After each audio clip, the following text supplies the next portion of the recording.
very blessed and very fortunate to have our teacher, guru, guide, and philosopher, Dr. Jyotirmay Biswas from Shankar Netralaya, Chennai.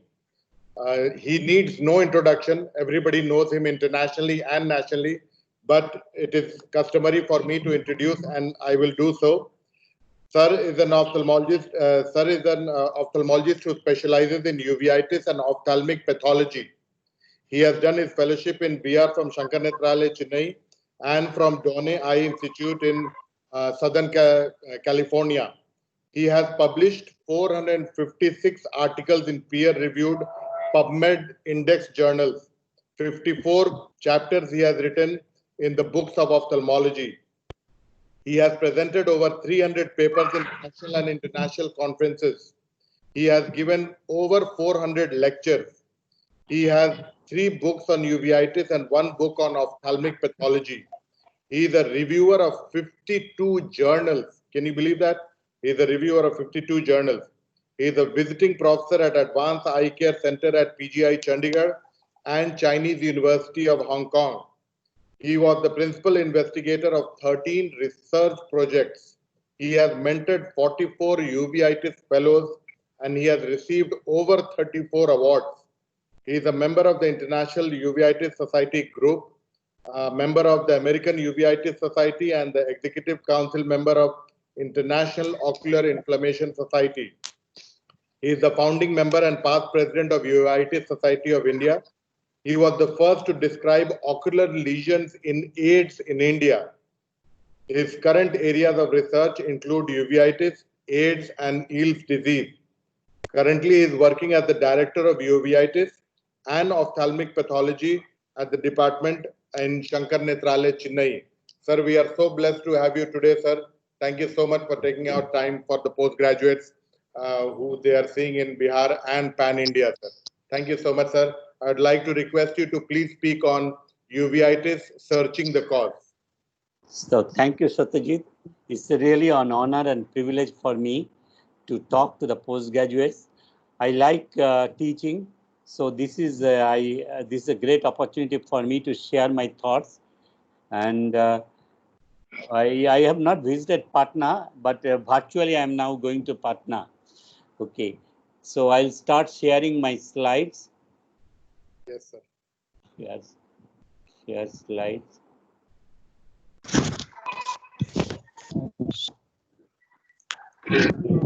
Is my slide seen? Not yet, sir. No, Is seen now? no, sir. Yes? No, sir, not yet. Why do I do that? So if you can access the back and able to your data. I'll minimize it. I have to go to the desktop, no? Yes, sir. Click on the desktop. After clicking on the share icon, click on the desktop, screen 1. I'm not seeing in the screen 1. Yes, desktop, sir. I'll click on the desktop. Desktop. And then I go to that. Yes, sir. Now you can open the presentation. Now it has come, sir. Now you can open your presentation. Is it come? Yes, sir. You can make it full screen, sir. Yeah. Okay. Perfect. Good evening. It's indeed a pleasure and privilege for me to share my thoughts on uveitis search for the cause. This is an intriguing area, and a lot of us even today also feel really is challenged when you attempt to find the cause. This is me, and I don't. I know that after 38 years in uveitis, the people would be not requiring my affiliation. So this is the two pictures. One is an anterior uveitis, and another is that choroiditis. How to diagnose? That is not a problem. But what is the cause for it? Etiological diagnosis is often remains a challenge to the general ophthalmologist, postgraduates, and even to an uveitis specialist. I feel like people don't ask me what is the cause of the uveitis. even for the patient or my postgraduates, because many of the times the real cause is difficult to answer. You may say that no matter what causes it, I'll treat with steroids. That's not true. We need to do investigate, and at least 60 to 70% cases today is able to find out the cause. So why investigation? To identify a presumed autoimmune disease like an HLA-B27 positive anterior uveitis, which will be recurrent, which will be unilateral, and can be ping pong ball like unilateral to bilateral, and to identify specific uveitic entity like toxoplasma, to obtain diagnostic prognostic information and take therapeutic direction.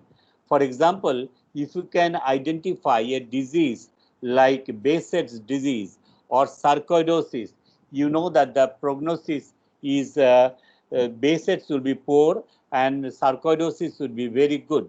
And you need to know that what drugs can be used, steroid or immunosuppressive agents. For example, Behçet's disease will go straight to immunosuppressive agents.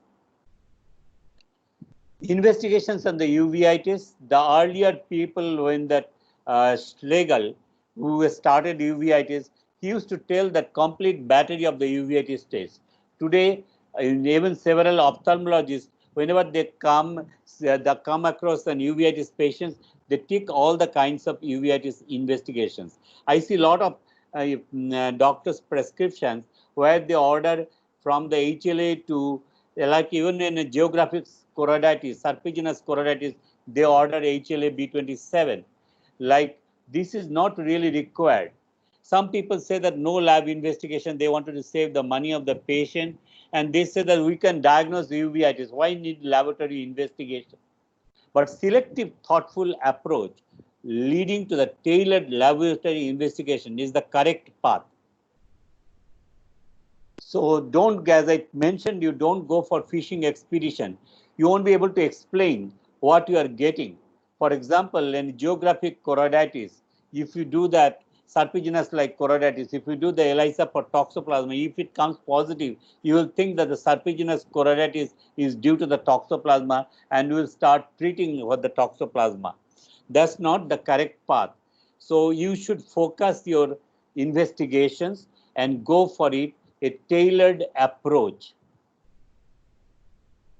This is the one which is echoed by James T. Rosenbaum at International Uveitis Symposium at Dublin on August 2016. He said choosing wisely is very important. Now I'm going to tell some of the very basic things for uveitis investigations. First, you should take an uveitis oriented history, which Partho was telling yesterday, complete eye examination, and then identify anatomic location and extent of the primary uveitis. Is it anterior? Is it anterior with intermediate? Is it posterior? Is it pan-uveitis? And get an overall systemic evaluation, because about 50% of the uveitis cases has got some systemic association. They can develop immediately at the presentation or later on the follow-up. So compare the clinical characteristics with known uveitic entity. Like uveitis with arthritis, will order some investigations in a different way. Uveitis with dermatological lesions, you will order different kind of laboratory test. Uveitis with mouth ulcer, genital ulcer, you will order different tests. So clinical characteristics of the known uveitic entity, you make a short list of etiological possibilities. Like uveitis arthritis, you will take ankylosing spondylitis, Crohn's disease, etc. Order first relevant laboratory investigations.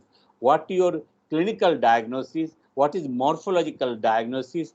Based on that, you order relevant lab investigations. Whether you are suspecting TB sarcoid group, then you order investigations in that path. Order extensive investigations if refractory to the treatment. For example, you can do the test for the syphilis, test for tuberculosis in PCR test, or biopsy of the intraocular fluid. These are the extensive, these are not required at the first stage of the investigation. First stage is required a routine investigations, and based on the etiological differential diagnosis, you will be ordering laboratory investigations. So one of the very important point is a very practical point in management of uveitis. Don't forget to start treatment while waiting for investigations. Modify the therapy later if needed. For example, a patient coming with a hypopenic uveitis, fibrinous anterior uveitis, you need to start topical steroid, prednisolone acetate eye drops every 15 minutes to every 1 hour. If you find a case of macula-threatening serpiginous choroiditis, if we feel that this would be low up the vision, you should start the patients on treating with intravenous methylprednisolone. Investigations will come 1 or 2 days after. Is a very crucial time is lost if we don't start the treatment, particularly in acute uveitis, vision-threatening uveitis. So based on that one, first you start the treatment, many of the situations, particularly if it is a very acute or severe. So yesterday that Partho was also telling the same point, look at the patient as a whole. Here we are showing a retinitis involving the macular area is a vision-threatening disease. You would be wondering what could be the differential diagnosis or what could be the specific diagnosis. But if you look at the patient as a whole, you can find out the clue. You can see that the herpes zoster, varicella zoster vesicles on the forehead, and actually that the patient diagnosis was written on the systemic evaluations of the patient. Look at the patient, you will get the diagnosis. For example, similarly, if you get an oral aphthous ulcerations, genital ulcerations, you would be able to make a diagnosis of Behçet's disease. So this is a varicella zoster virus retinitis, but the diagnosis can be made on clinical examination. I had a few days back a patient. I usually shake hands with the patient. When I shook hands with the patient and found that the skin is not rough, and then I found that the patient and hand has syphilitic rash, secondary syphilis the patient was having. So it is very important to have a look. You should not see the patients in the dark room as soon as that comes. Have a look at the patient in general. So when you do not need, there are certain situations when you do not need any laboratory test, like Fuchs heterochromic iridocyclitis, though it is thought to be now related to the rubella, causes the rubella virus, but you don't need to do any laboratory test. Traumatic uveitis, shuttlecock injury, the patient came next day with a uveitis. There you do not need to any laboratory investigations. First attack of acute non-granulomatous anterior uveitis, not granulomatous, non-granulomatous anterior uveitis. Here the treatment is so superb, they're so responsive that you do not need to really investigate. But if it comes recurrent, then you need to do the HLA-B27 and similar investigations. An unequivocal case of VKH, sympathetic ophthalmia, exudative retinal detachment, fluorescent angiogram showed characteristic picture. Then you do not require the laboratory investigations. Like sympathetic ophthalmia, one eye had injury, other eye had pan-uveitis. Here, no laboratory test is required. There is no point in doing ELISA for toxoplasmosis or syphilitic test, VDRL, TPHA in such patients. Blood investigations, these are the simple routine tests, but it's paramount importance. I will tell you that why I am stressing on this factor. So if the patient comes to you, you should do a routine blood examinations. Yes, CBC, complete blood test, ESR, they are non-specific, but some of the informations you can get, like, that you can get that blood count very high, then you need to think about that the patient is suffering from infections or the patient is having a leukemic disorder. Eosinophilia, parasitic infestation, raised WC, as I told you, bacterial infection, lymphocytosis, viral infection, it's non-specific. But if you get lymphopenia, nowadays the recent studies have shown that the lymphopenia is often associated with sarcoidosis. Peripheral blood saver rule out malignancy like leukemia. Liver function test renal function test, blood sugar. This is required not for the finding out the cause, but how you treat the patient, what drug you use it, what immunosuppressive agents you will be using. This test we will do along with the test for etiological diagnosis. This is a patient which I saw it, and the patient was looking sick. And what I thought that is the blood count would be very important. I was correct. The patient had really that raised the total WBC count, and malignant leukocytes were seen. And this patient was actually having leukemia, and the patient presented with the pan-uveitis. Simple blood investigations many of the times can give a clue, and a particularly specific etiology in leukemia, which can present as various forms of uveitis, particularly pan-uveitis. Similarly, a patient with a butterfly rash on the skin, and these patients do not require many investigations. Only thing you require anti-double-stranded DNA antibody, and you can find in these pictures that there is a immunofluorescence showing that anti-DS DNA antibody positive. So these patients do not require investigations for toxoplasma. So what you need to do, anti-double-stranded DNA antibody to confirm a diagnosis of SLE. Why it is important? Because SLE doesn't respond to steroid alone. They need immunosuppressive agents. And these immunosuppressive agents can be not only the vision saving, can be also life-saving drug. Now coming to the more common in diseases like ocular sarcoidosis is often underdiagnosed in our country. Here you can do a battery of the test like serum angiotensin converting enzyme, serum lysozyme, serum calcium, of which serum angiotensin converting enzyme would be of more importance.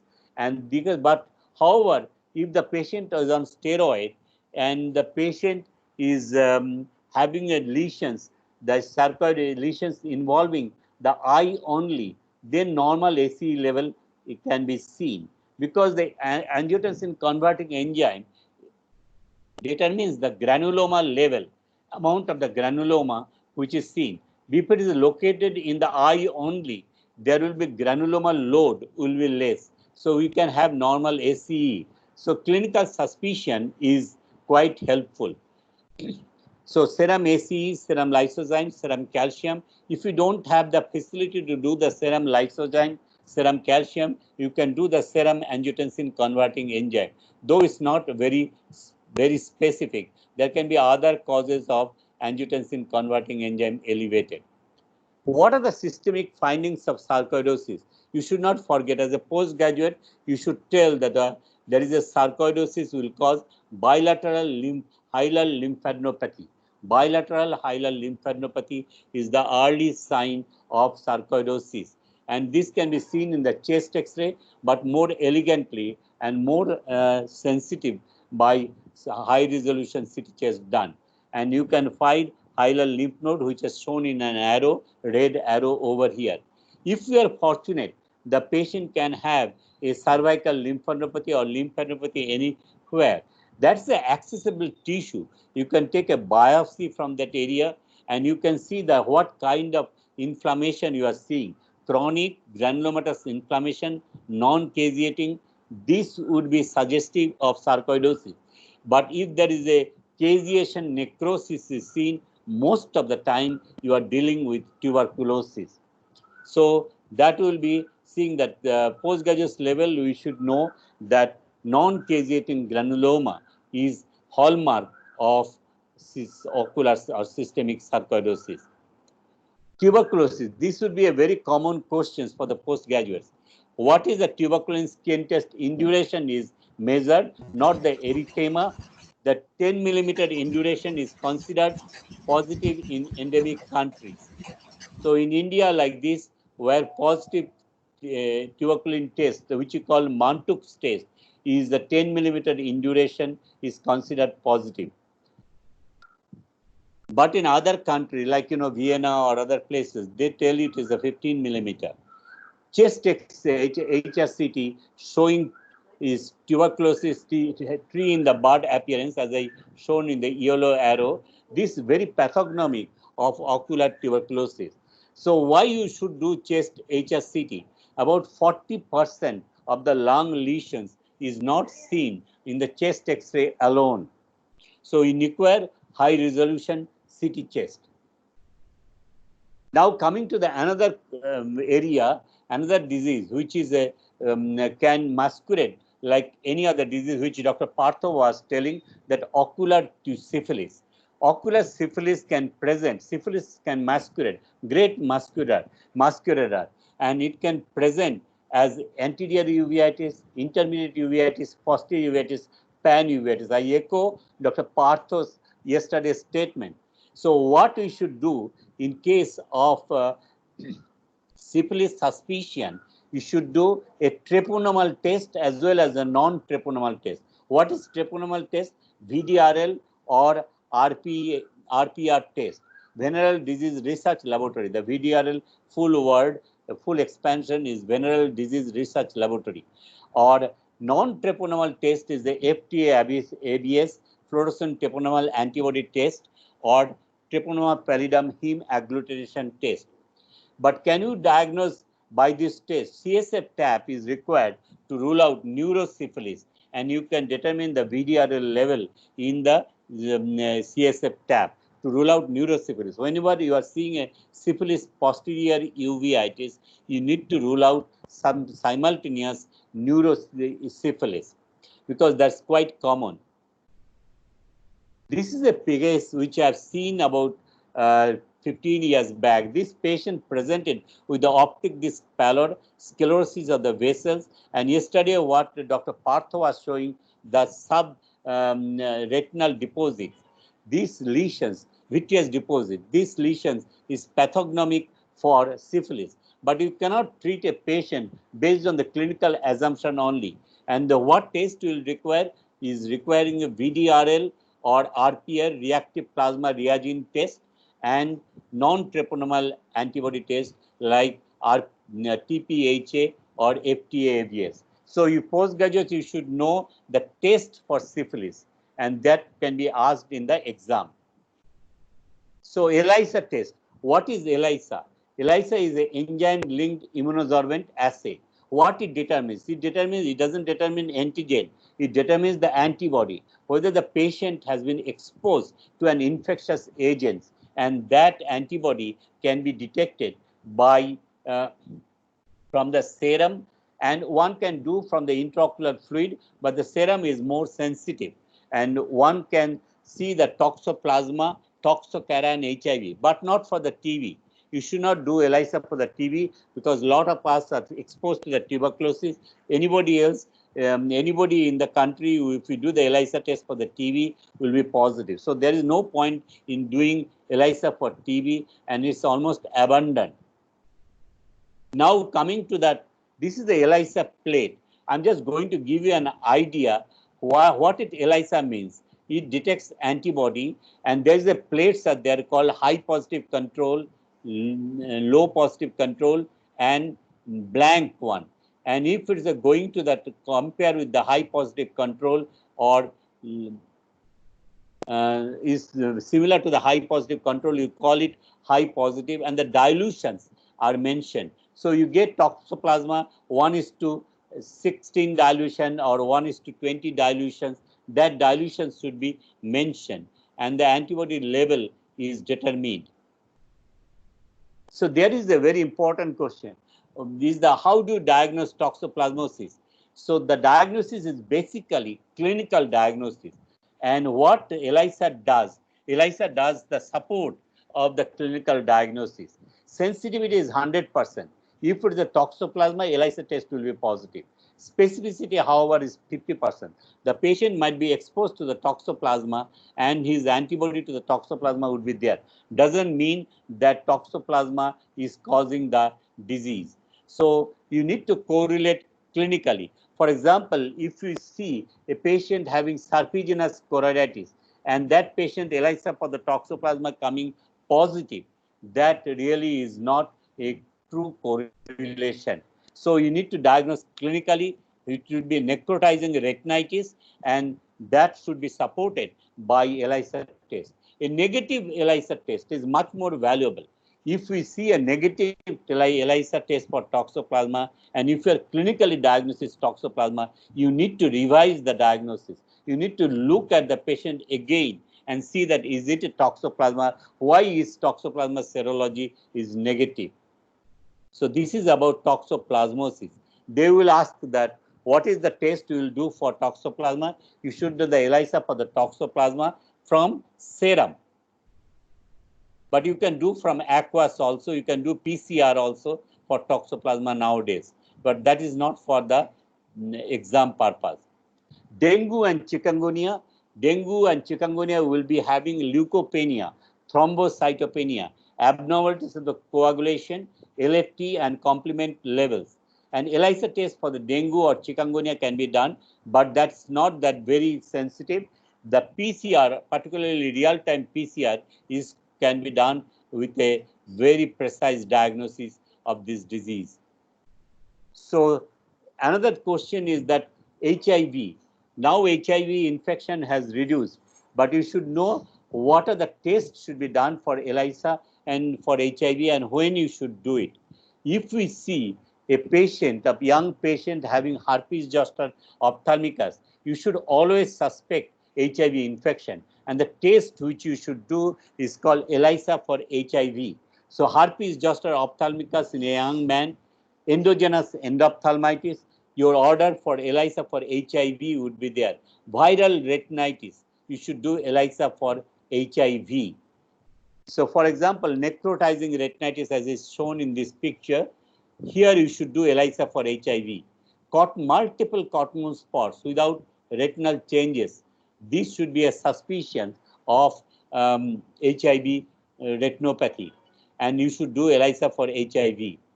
Now coming to that, one of the exam question is the human leukocytic antigen. Human leukocytic antigen, which you call HLA.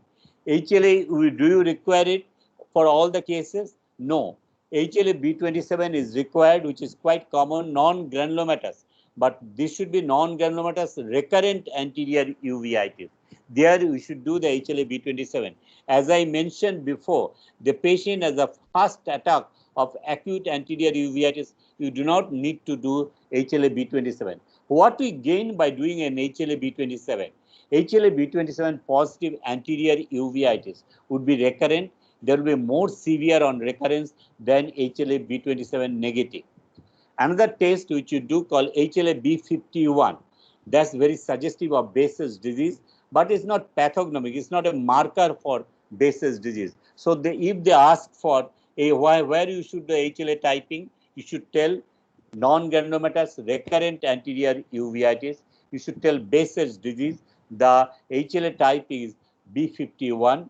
Another disease where the strongest HLA association is seen is called Birdshot retinochoroidopathy. In India, not a single case has been seen, and the test and HLA type which is associated with it is HLA A29.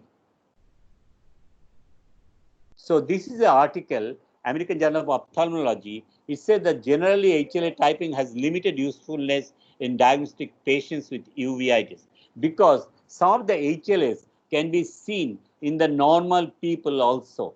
So you have to really clinically correlate with the HLA finding. So coming to that serum angiotensin converting enzyme, I talked about it in the sarcoidosis, where you should order serum angiotensin converting enzyme. All cases of granulomatous uveitis, you should rule out sarcoid and TB.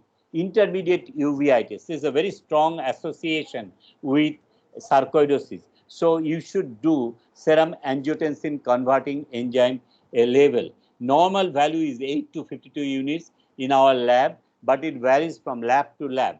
If we see choroidal nodules as seen in this picture below, and then in that case, you should do serum angiotensin converting enzyme level to find out that is it due to sarcoidosis. However, you have to do other tests like Mantoux test, high resolution chest CT. Patient of the systemic steroid may have false negative value. Now the skin test, there is only one skin test is done. It's called Mantoux test. and that is done for the tuberculosis. But in Behçet's disease, the needle test, needle scratching the needle, you can call it the pathargy test, that's also there. But the common test which is used as a skin test is Mantoux test. As I told you earlier, 10 millimeter in duration is the positive value in our country like India, in the developing countries like India. So can you make a diagnosis based on Mantoux test? Because we are exposed to the tuberculosis, so 30 to 69% of the healthy Indians are positive Mantoux test. Even I test even if the test Mantoux in my case, it will be positive because we are exposed to tubercle bacilli, and it determines the exposure to the tuberculosis. It's not really a active tuberculosis where Mantoux test is indicative. Negative or weakly positive is seen in 33% tuberculosis. If you take a miliary tuberculosis case, Mantoux test will be negative. So his value has to be judged according to the case to case. But if you get a high necrotic Mantoux, it's very unlikely that the patient is not having tuberculosis. And these patients may be correlated with the ophthalmic panic. So what we should tell, the Mantoux test has to be correlated with the clinical picture. For example, is a multifocal serpiginous choroiditis. Mantoux test is positive. You will call it tubercular type of serpiginous choroiditis. What's new? And this question might be asked in the exam. And this is the new test for the tuberculosis, is a quantiferon TB Gold test. And now an advancement is there called quantiferon TB Gold Plus test. It's not done from the serum. It's done from the whole blood. What it determines? It determines the interferon gamma in the whole blood. And this is a test which has been approved by FDA. Is it a better test? Yes, definitely it is better than Mantoux test because it's not altered by BCG and it doesn't detect the atypical mycobacteria. So more useful than Mantoux test. But you can do both the tests. Some of the patients who are quantiferon TB negative can be Mantoux test positive. So sometimes I do here both the tests, and depending on the clinical judgment, I correlate it. But if you ask in the exam, you would be saying, what are the tests for tuberculosis? You should mention Mantoux and quantiferon TB Gold test. For example, this case like serpiginous like choroiditis, you will do the Mantoux test as well as the quantiferon TB Gold test. And this is an article came in the American Journal of Ophthalmology where they found that tuberculosis involvement, quantiferon TB Gold test positivity in serpiginous like choroiditis. Where you do X-ray, X-ray should be done in almost all cases where particularly you are suspecting TB sarcoid. These are the cases where you should not forget to do an X-ray chest. And in fact is that now we should do that high resolution CT chest. Sacroiliitis, you should do the lumbosacral X-ray. But it's not really, the patient doesn't have any pain in the back, and such cases, routine sacroiliitis cases, routine cases of the patient without back pain, there's no point in doing an X-ray sacroiliac joint. MRI is much better than doing an X-ray of the sacroiliac joint. So that's so that there is an evolution of imaging, like chest X-ray is the earlier done, and still we do the chest X-ray, but from the CT we have gone to high resolution CT chest, which why it done, it helps in that finding out the tuberculosis or sarcoidosis much more precisely, much more elegantly. 80% of the TB and about 9% of the sarcoidosis can be detected by high resolution CT chest. So here is the photograph showing the high resolution CT chest, and you can see here that there is a hilar lymphadenopathy. So sarcoidosis, TB, or even the lung malignancy, you can detect by high-resolution CT chest. And this is another example. This patient has intermediate uveitis. We did that evaluation by X-ray chest. It didn't detect, but when he did the high-resolution CT chest, it detected hilar lymphadenopathy, and therefore a diagnosis of sarcoid intermediate uveitis was made. So, for example, if we are asked the question like sarcoid uveitis, suspected sarcoid uveitis, what we should do, apart from the serum angiotensin converting enzyme level, Mantoux test, and high resolution chest X-ray and high resolution CT chest. This should be told. What are the ancillary tests in uveitis? I am not going into the details of this because Dr. Rima will be talking about it. I am going to tell where that angiogram can make a diagnosis. For example, is the APMPP, like a disease which you have heard probably, acute posterior multifocal placoid pigment epitheliopathy, where FFA is quite characteristic. It also determines the extent of involvement. Clinically, you may not really able to detect that there is a foveal involvement is there. This can be seen elegantly by fundus fluorescent angiogram. ICG is better to follow the disease process, to identify the complications by doing an FFA. So, like, cystoid macular edema, choroidal neovascular membrane. Always do an FFA in posterior uveitis. I did not find much help in toxoplasmic retinochoroiditis, but if you are seeing an posterior uveitis case, along with the investigations, laboratory investigations, you should do ancillary tests like fundus fluorescent angiogram. Here, I'm showing you a case which looks like choroiditis, but if you do a fundus fluorescent angiogram routinely in such posterior uveitis case, you can find that this is not a really choroiditis. You can see multiple point leak which increases in the intensity and size as the late stages, suggestive of a multiple leak CSR. So what you thought is a choroiditis can be found other diagnosis like multiple leak CSR. And this is the test which I was trying to tell you, acute posterior multifocal placoid pigment epitheliopathy, where there is a placoid lesions are seen, and this would be initially hypofluorescence or block fluorescence. Later stage, it would be hyperfluorescence. For example, you also be able to find out the extent of involvement, whether the lesions are active or not by doing an fluorescent angiogram. This would be told detailed by Rima Bansal, but I am just telling you that the activity of the lesions and the diagnosis like serpiginous like lesions much more elegantly observed by fundus fluorescent angiogram. And the choroidal neovascular membrane will be a lacy hyperfluorescence can be made. And here is a patient having choroiditis. At the margin of the choroiditis, you are getting uveitis lesion. But if you look carefully, there are specks of retinal hemorrhage is there. And this is not a reactivation of the choroiditis. This is a choroidal neovascular membrane and fundus fluorescent angiogram showing this neovascular net.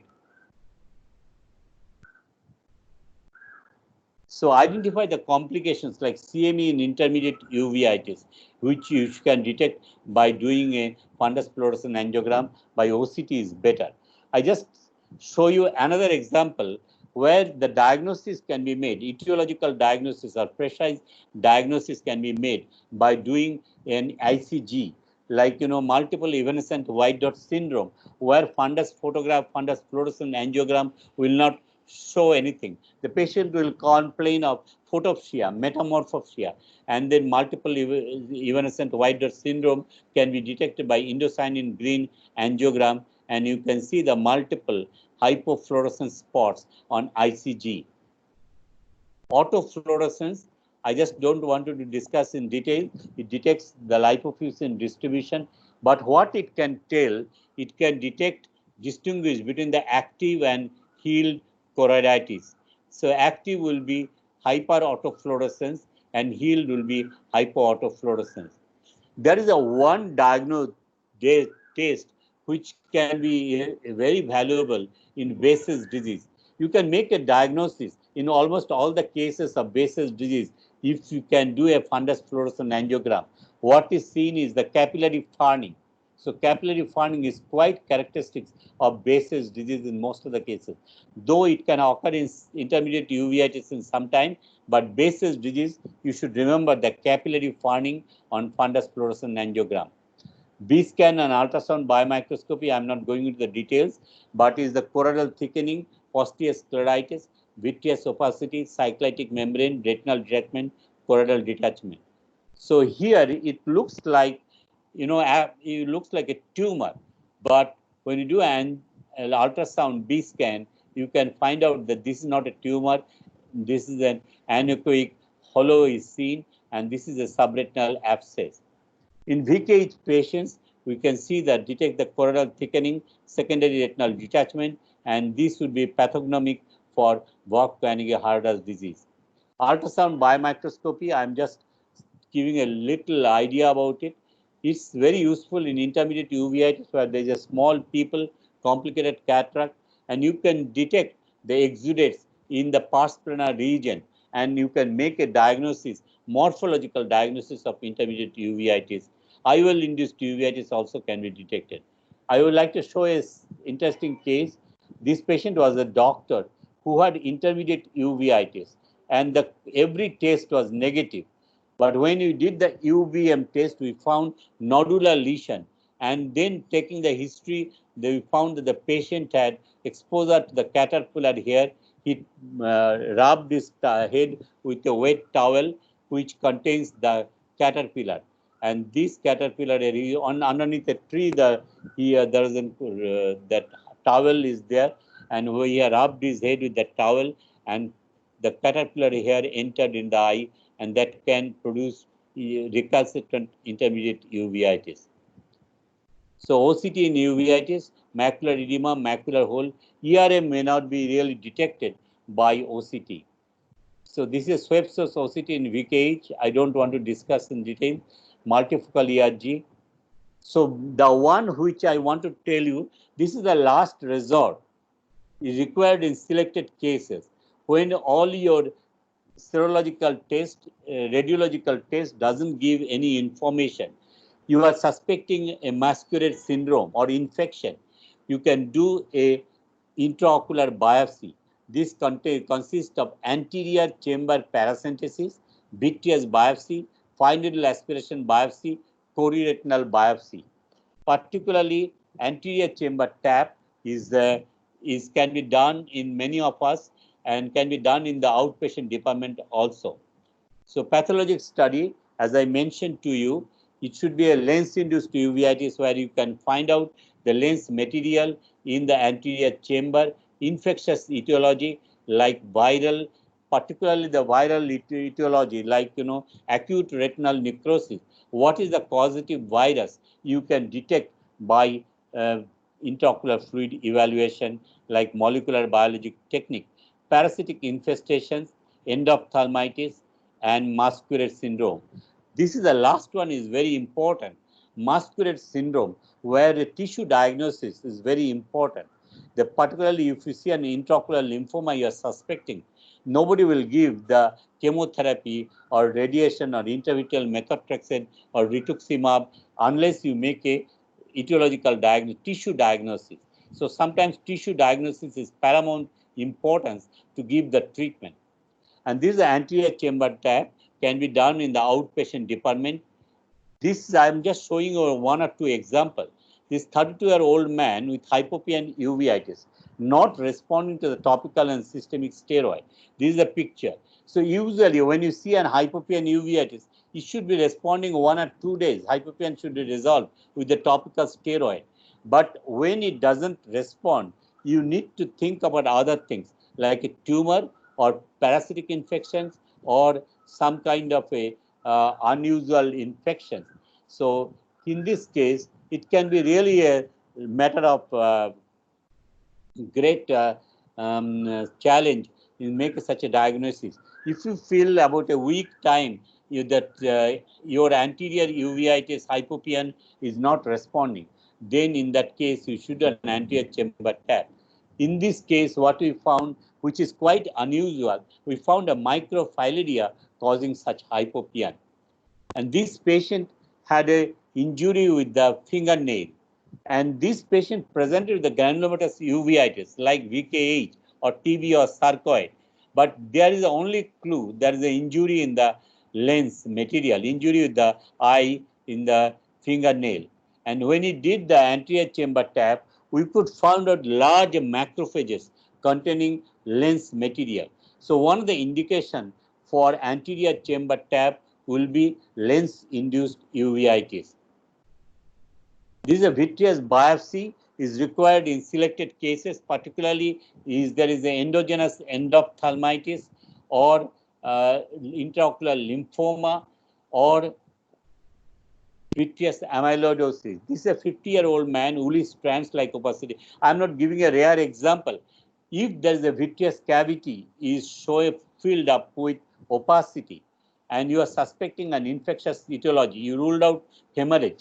In such cases, this is an endogenous inflammation.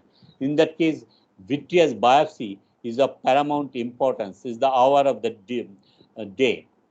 So in this case, diagnostic vitrectomy was done and Congo red stain was positive, indicating that this is an amyloidosis.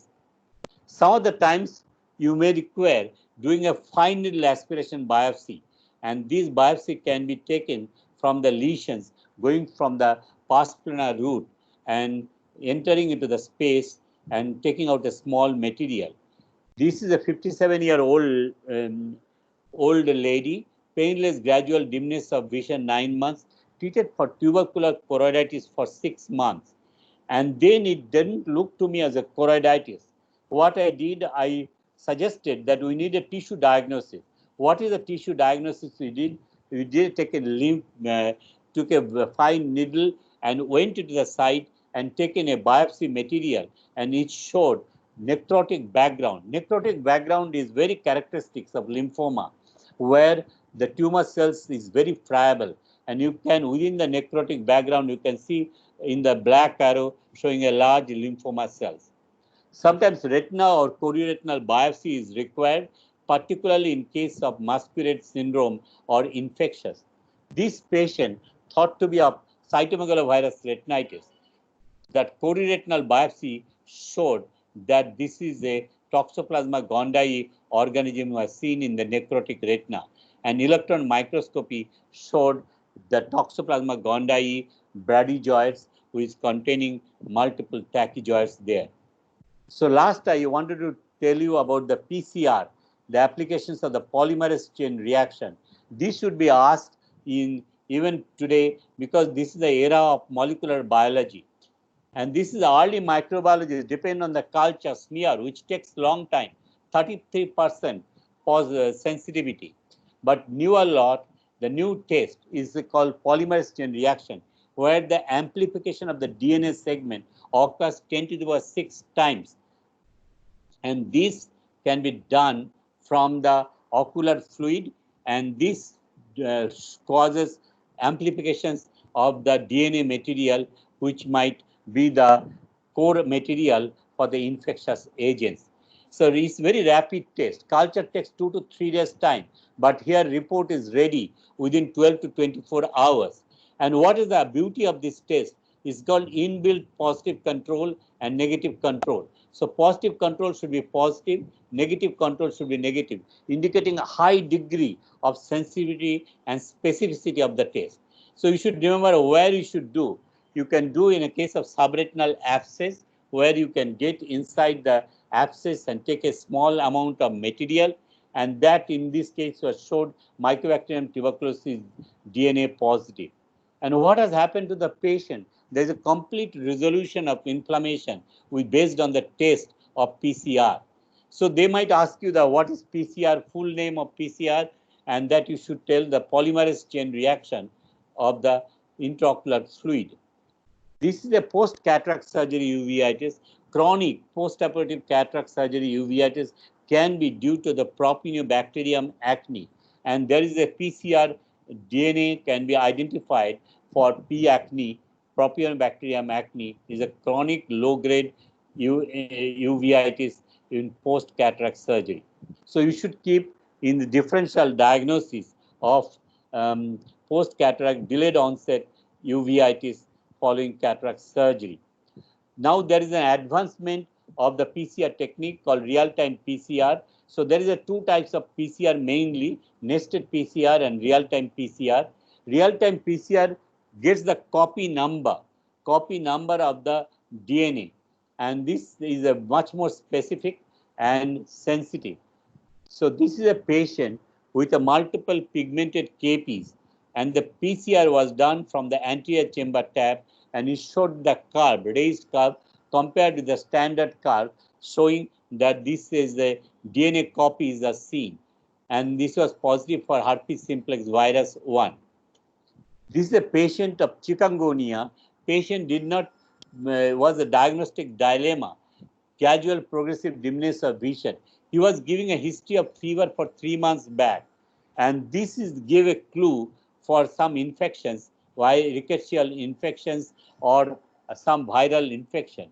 We did all the tests for viral infections, but lastly, when we did the real-time PCR for chikungunya, it came positive. And what happens to the patient? There is a remarkable improvement with the treatment with the steroids in this patient, showing complete resolution of lesion with the improvement of the vision. This is a 34-year male, quantiferon TB gold test positive, and this patient is actually, he was a CVI person. He wanted to know how to tell that I am having TB. And this particular patient, we did an anterior chamber tab, and it showed 14,781 copies of the DNA and suggestive of Mycobacterium tuberculosis infection. When the patient lesions resolved with the antitubercular treatment, patient wanted to know that whether we have been cured, the organism has gone. We did the repeat PCR, and that showed complete resolution of lesions with a flat curve. So the real-time PCR can detect the organisms much better, DNA much better way, and this gives copy number showing the severity of inflammation and can be repeated to find out the resolution of inflammation. So I have talked about 40 minutes. Now there is a quiz. What you have learned from, so there is a 4 scenarios I am going to give it to you, and you have to tell that what you will do. This is a patient. Anybody else, can you tell what test you will do? Postgraduate switch on, can speak. Switch on the mic and can speak. This is a case of anterior uveitis, you can see. Anybody? Nobody wants to speak in front of you, Dr. JB. Yeah. So if we see the fibrinous anterior uveitis, here most paramount importance is that is it an HLA-B27 anterior uveitis? So that will be the most characteristic etiology, and these cases requires frequent topical steroids, and this test which you should do ESR and antinuclear antibody to find out that is there a collagen disease involvement, but most important test will be an HLA-B27 test. But this is a case which must tell. This is will be given in the exam. Patient of anterior uveitis with mutton fat KPs. Anybody? Anybody from the audience, unmute and tell. I want to go forward if you don't talk.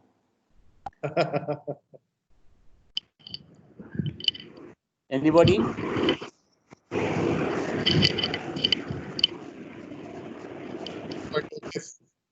Huh? Dr. Kapil Sharma has written sarcoidosis. Yes, yes, I agree. You should rule out sarcoidosis and tuberculosis. This would be the two important differential diagnosis, and you should do the test for both the situations, both the diagnosis. So what test you want to do?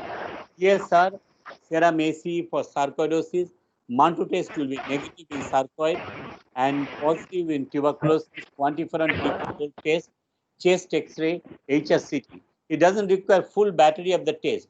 You can do a tailored laboratory investigations first, and then you can make a diagnosis. If all the test is negative, what you should do? You should rule out the syphilis. So that can present any form of uveitis like VDRL and TPHA. So this is a case. What is the necrotizing retinitis? Right? These are white lesions with the specks of hemorrhage. What test will do? Test for CMV retinitis. Yes. What test? We'll do the ELISA test. ELISA for what? So for HIV. Yes, you are very correct. The first test will be the ELISA test for HIV.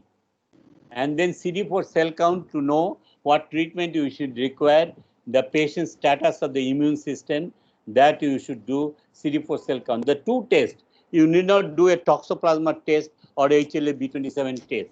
What you require to do, your diagnosis is focused, and you do the laboratory investigations, what is called focused laboratory investigation. And Dr. JP?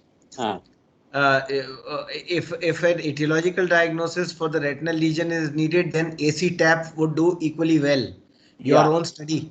Yes. So the vitreous tap would be the much better, and this I'll show you that where vitreous tap is done or aqueous tap. This is a case. It is a retinitis. You can see a retinitis, focal retinitis with localized vitreous haze. What test you will do? What disease which comes to your mind? Anybody? Any postgraduate? So it could be a toxoplasma. You are absolutely correct. This could be a toxoplasma. There is no point in doing HLA-B27 or TB test. This should be a toxoplasma retinitis lesion. And their test will be, this is a 40-year-old man, no contact with the page, 612 NT, and we did the serum toxoplasma. However, it came negative, but there's a so strong suspicion. We take the aqueous fluid, and then IgG was found in 1:60 dilution. PCR is negative, but based on the aqueous ELISA level of antibody, we could make a diagnosis. And then the patient anti-toxoplasma treatment is given with clindamycin, prednisolone, and Bactrim. And what has happened? Azithromycin, clindamycin, and Bactrim. You see the picture here on the left-hand side of yours, and then you can see that the whole lesion resolved. And this is the treatment given by a specific investigations related diagnosis, leading to the diagnosis. Here is a choroiditis. What you should do? What are the suspicion? Multifocal serpiginoid choroiditis. Anybody?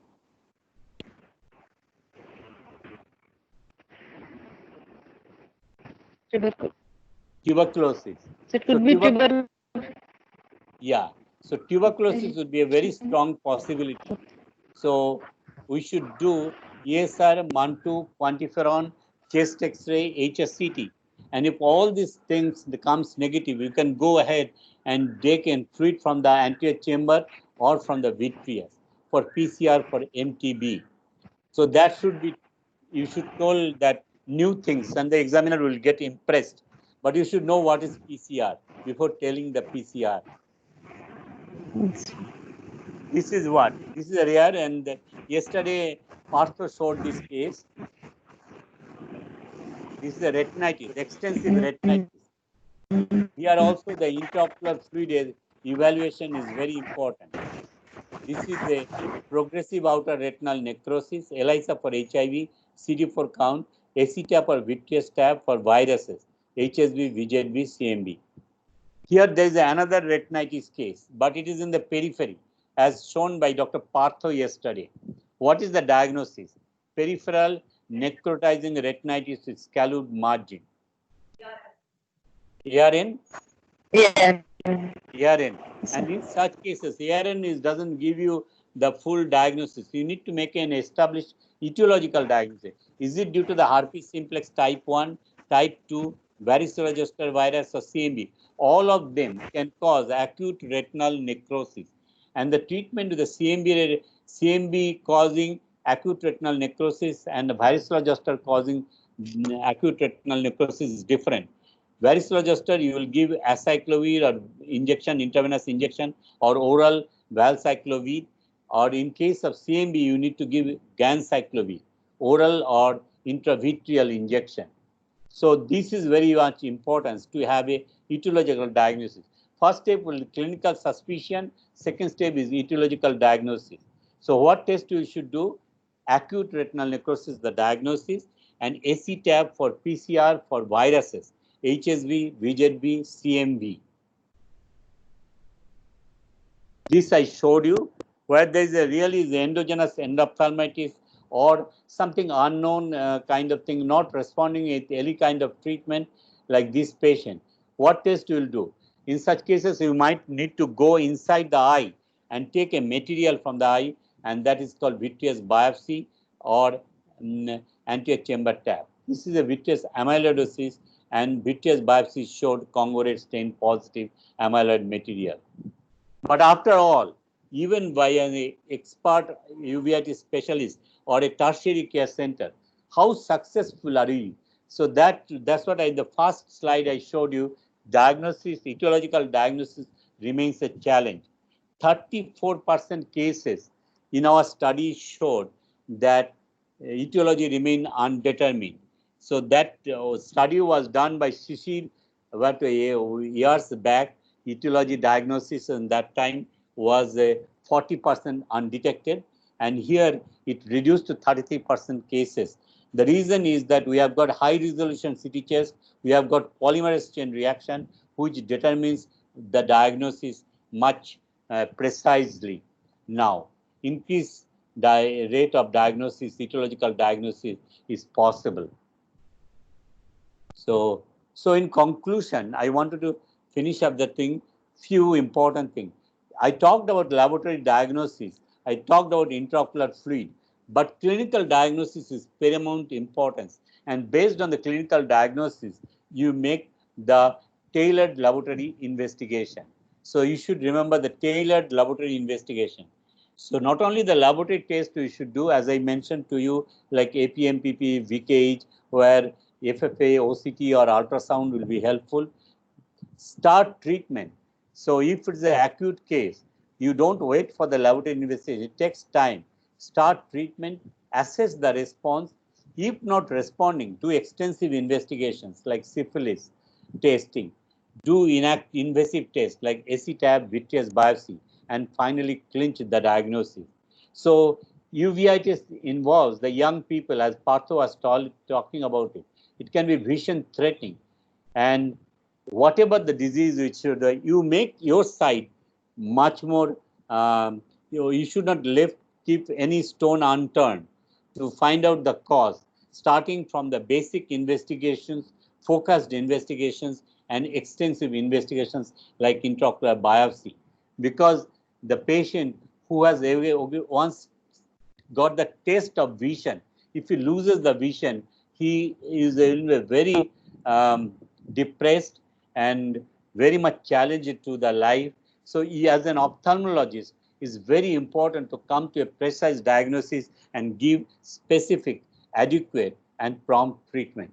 With these few words, I finish up my talk, and I don't know whether it is useful to you. I gave a glimpse of the basic test as well as the advanced test. And I look for questions from you. It's an interactive session. You can ask any questions. So this was an excellent talk, and this was so exhaustive and so comprehensive with so many slides and how to investigate. So I think it was, a person who has missed the talk has missed something. I wanted to ask you, you gave a very important tip about treating cases of uveitis as to not give steroids in all cases. This is a very good tip. Yes. So, cases of viral etiology like viral retinitis, if you see cases with viral retinitis or patient presenting with acute retinal necrosis. That's the real emergency. Yes. So in those cases, sir, before the PCR report comes, Is there anything we can do for the patient, or we have to wait for the proper See that- etiology? Yeah, just so that what happens is that if you are really sure, scalloped age, acute retinal necrosis, you cannot really wait. You can start with the intravenous or oral valsaclovir.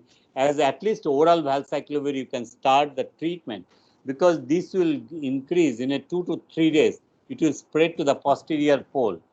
And then if we have the facility for the PCR, you do it. But if you have strong suspicion of viral retinitis, I would say that you don't wait for the test, you start the treatment like in a viral retinitis. Yes.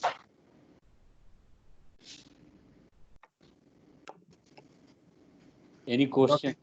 Dr. JV, thank you. I stand to learn from every talk of yours. I become a postgraduate when you are giving a talk. It's a privilege. Any if you want to ask any questions, they can write in So, the chat. so we should not forget that test for TB and sarcoid as a student, because that will be asked most commonly in the exam. Test for TB, syphilis, sarcoidosis. These 3 tests you should not forget.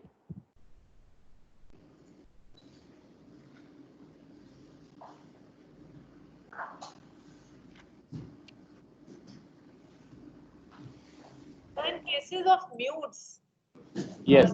ICT angiography is not available. What other clinical investigations do you? So fund, if you do a little good fundus photograph and FFA will show that wreath-like hyperfluorescence that would be a very good clue. And these patients' symptoms is also very classic. They complain of photopsia, blood, that kind of a metamorphopsia we'll see, and this patient will give an history of flu-like fever before a week or so. And these should be very characteristics. And then fortunately, this disease is not vision threatening and they spontaneously resolve. Also, enlargement of the blind spot can be there on a field enlargement test. of the blind spot. So these are indirect clues for a diagnosis for mutes.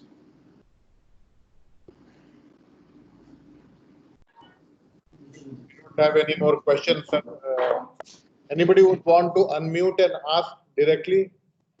Not writing in the chat box.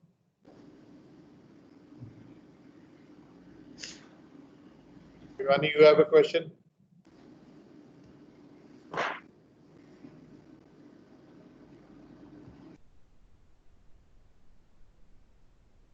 The last slide is most important. Never give up in uveitis. You have to save the vision.